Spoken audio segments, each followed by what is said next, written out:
Okay, हम sign test से start करें। और साइन टेस्ट क्या होता है? हमारे पास नॉन पैरामीट्रिक टेस्ट है। नॉन पैरामीट्रिक टेस्ट का मतलब ये कि कोई भी पैरामीटर हमें रिक्वायर्ड नहीं होगा, हम जस्ट साइन के बेसिस पे उसे टेस्ट कर रहे होते हैं कि इवन द हमारे पास जो भी हाइपोथेसिस है वो हमारे पास एक्सेप्ट हो रहा है, नल हाइपोथेसिस, या फिर रिजेक्ट हो रहा है। ठीक है जी। साइन टेस्ट में हमारे पास कोई ना कोई मीडियन गिवन होगा, मीडियन की कोई ना कोई वैल्यू गिवन होगी। फॉर एग्जांपल यहाँ पे 100 है। ठीक है, तो इन्होंने कहा है कि आप लोग टेस्ट करें कि हमारे पास जो नल हाइपोथेसिस वो ये है कि मीडियन स्कोर का पॉपुलेशन 100 है। तो ऑब्वियसली जो इसका अल्टरनेटिव होगा वो यही होगा कि median score is not equals to 100। ठीक है, तो हम इसके लिए टेस्टिंग करेंगे मीडियन के स्कोर के लिए कि वो 100 है या नहीं है। ठीक है, तो हम यूँ करते हैं कि जो 100 से ऊपर वाली वैल्यूज़ होती हैं उसको मैं पॉजिटिव साइन असाइन करती हूँ, और जो 100 से नीचे वाली वैल्यूज़ होती हैं उन सबको मैं नेगेटिव साइन असाइन कर देती हूँ।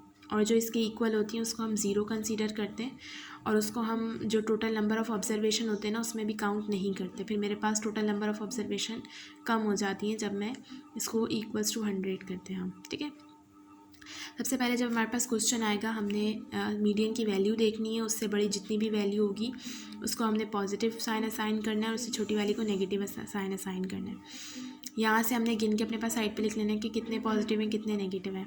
अब मुझे यहाँ से पता चल रहा है कि मेरे पास पॉजिटिव कम है और नेगेटिव मेरे पास ज़्यादा है। ठीक है, तो अब मैं क्या करूँगी कि फॉर एग्ज़ाम्पल जी, ये मेरे पास मैंने सबसे पहले अपना हाइपोथेसिस लिखा कि जो कि था मीडियन स्कोर इस सैम्पल इज़ 100। अब उसका अल्टरनेटिव होगा नॉट 100, अल्फ़ा ये है। देखिए, टेस्ट स्टेटिस्टिक में हम क्या लिखते हैं, हमेशा कोई ना कोई फार्मूला लिखते हैं, क्योंकि यहाँ पे कोई फार्मूला अप्लाई ही नहीं हो रहा। तो हम ये कहेंगे कि देखें ये जो है ना हमारे पास, हाँ, हम अपने पास ये सिचुएशन बनाएंगे कि टेस्ट स्टेटिस्टिक में कि हम ये समझ रहे हैं, हम टेस्टिंग से पहले हमारा एक हाइपोथेसिस ये है कि जो प्रोबेबिलिटी है पॉजिटिव साइंस की और नेगेटिव साइंस की वो इक्वल है, यानी कि 0.5 है, 50-50% है दोनों की। सही है। और दूसरा हम अपना बना रहे हैं अल्टरनेटिव, ये बना रहे हैं, अगर मैं इसको यहाँ पे कहूँ तो ये मेरा नल हाइपोथेसिस होता है और ये अल्टरनेटिव होता है। और वो अल्टरनेटिव हम हाइपोथेसिस क्या बनाते हैं, वो ये बनाते हैं कि हमारे पास, हाँ, वो ये बनाते हैं कि हमारे पास पॉजिटिव साइंस जो हैं वो नेगेटिव के मुकाबले में कम है, जैसे कि मैंने ऊपर देख लिया यहाँ पर। ठीक है, वो मैंने ये बना दिया अपने पास। अच्छा, पॉजिटिव हमेशा यूँ यहाँ पर लेफ़्ट हैंड साइड पे ही लिखा जाएगा। ठीक है, चाहे अगर ये ग्रेटर भी होता तो ये लेफ़्ट हैंड साइड पे ही लिखा जाता और नेगेटिव इस तरह से लिखा जाता। अच्छा, यहाँ पे नेगेटिव साइन की भी बात हो सकती है और पॉजिटिव की भी हो सकती है। ठीक है, लेकिन सबसे ज़्यादा अच्छा ये होता है कि आप जो चीज़ कम है ना उसके लिए काम करें, क्योंकि अगर आप ग्रेटर देन के लिए काम करेंगे ना तो उसमें आपको हर चीज़ चेंज करनी पड़ेगी, नीचे आके फार्मूला सब कुछ, और वो आंसर वही आएगा। अगर आप नेगेटिव के लिए काम करें, छोटी चीज़ के लिए काम करें, तो वो चीज़ ज़रा सही रहती है आपके लिए। जैसे हम यहाँ पे उन्होंने लिखा ना कि टेस्ट स्टेटिस्टिक है, तो हम कह रहे हैं कि ये टेस्ट स्टेटिस्टिक क्या है कि जो स्मॉल नंबर ऑफ़, अब मुझे पता है negative, already negative number signs कम है, और अगर यही नेगेटिव साइंस, हमने ये प्रूफ कर लिया कि हाँ ये नेगेटिव साइंस कम है, तो ये हमारे पास रिजेक्शन रूल को कॉज करवा दे, यानी कि ये चीज़ कॉज करवाएगी कि हम रिजेक्ट कर लें एच नोट को। तो हम टेस्ट स्टेटिस्टिक्स के अंदर सिर्फ ये स्टेटमेंट भी लिख सकते हैं और ये पूरा भी लिख सकते हैं। तो मैंने क्योंकि इसे ऊपर मेंशन नहीं किया था अल्टरनेटिव के उसमें, तो मैंने इसे यहाँ मेंशन कर दिया, लेकिन हम इसे ऊपर भी मेंशन कर सकते हैं। ठीक है, अच्छा, डिस्ट्रीब्यूशन ऑफ टेस्ट स्टेटिस्टिक्स है, इसमें मैं क्या कहूँगी, इसमें ना टेस्ट स्टेटिस्टिक्स होता क्या है मैं वो डिस्क्राइब करूँगी। मैंने कहा कि के एक टेस्ट स्टेटिस्टिक है। ठीक है, और के को हम ये करते हैं कि जो के की सैम्पलिंग हुई हुई है वो बायनोमियल प्रोबेबिलिटी डिस्ट्रीब्यूशन के थ्रू हुई हुई है, क्योंकि हम यही कंसिडर कर रहे हैं ना कि दोनों की प्रोबेबिलिटी इक्वल है।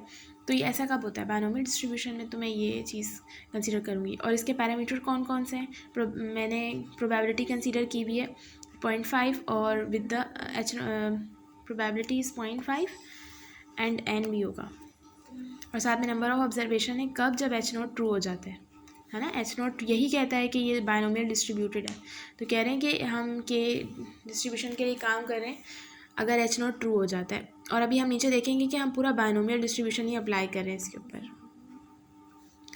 सही है, हम अपना डिस्ट्रीब्यूशन भी बायनोमियल के हिसाब से बनाते हैं, ये टेस्ट स्टेटिस्टिक भी बायनोमियल के हिसाब से बनाते हैं। अब हम डिसीजन रूल पे आ गए। डिसीजन रूल पे आके हमने लिखा रिजेक्ट एच नॉट। हम एच नॉट को रिजेक्ट कर लेंगे अगर इस पूरे की प्रोबेबिलिटी अल्फ़ा से कम हुई। अल्फ़ा से कम होने, देखें यहाँ पे k is less then x है, मैं काम कर रही हूँ किसी x के लिए। ये x क्या चीज़ है, अब ये मेरे ऊपर डिपेंड करता है कि मैं यहाँ से नेगेटिव लेती हूँ या पॉजिटिव लेती हूँ। मुझे पता है कि नेगेटिव की वैल्यूज़ कम है, ठीक है। इसका मतलब ये है कि नेगेटिव की वैल्यू, इस नेगेटिव की वैल्यू की जो प्रोबेबिलिटी है वो इतनी कम है कि वो अल्फ़ा से भी कम है, तो एच नॉट रिजेक्ट हो जाएगा। यानी कि एच नॉट, ये वाला जो इक्वालिटी वाली बात है, ये रिजेक्ट हो जाएगी। लेकिन अगर नेगेटिव की प्रोबेबिलिटी इतनी कम भी नहीं है, अल्फ़ा की वैल्यू के जितने से भी कम नहीं है, उसके बराबर है या उससे ज़्यादा है, इट मीन्स कि ये फिर रिजेक्ट नहीं होगा। सही है।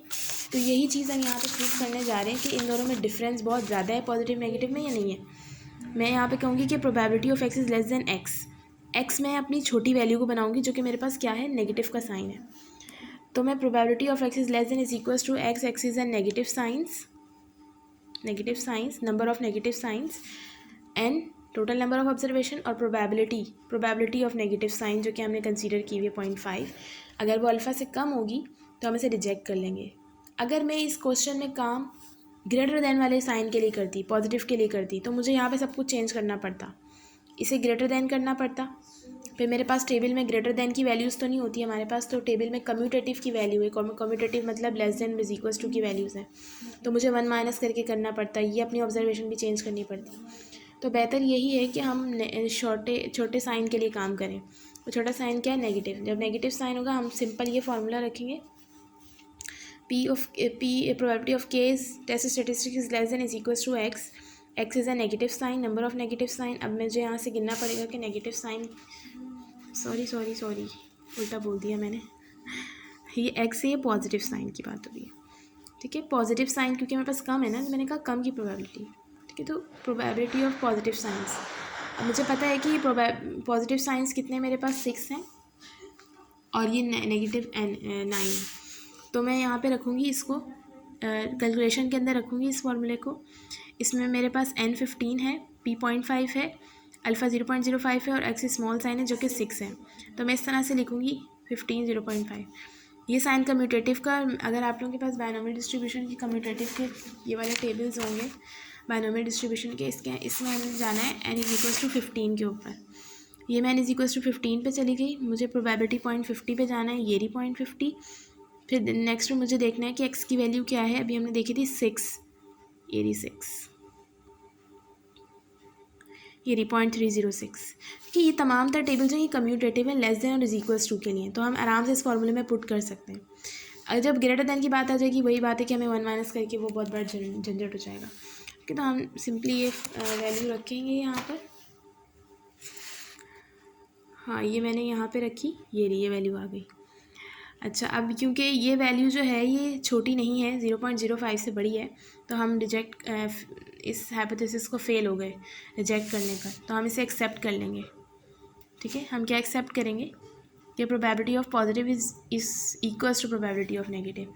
थोड़ा सा देखने से भी अंदाज़ा हो रहा था क्वेश्चन को कि प्लस के 6 था और माइनस का 9 था, इतना ज़्यादा ग्रेटर डिफरेंस नहीं था, इसीलिए ये एक्सेप्ट हो गया, ठीक है। अगर ज़्यादा डिफरेंस होता तो ये रिजेक्ट हो जाता, जैसे कि हमारी एग्जांपल्स में सॉल्व एक क्वेश्चन, उसमें ज़्यादा डिफरेंस था तो वो हमारे पास रिजेक्ट हो रहा था, ठीक है। ये हमारे पास साइन टेस्ट है।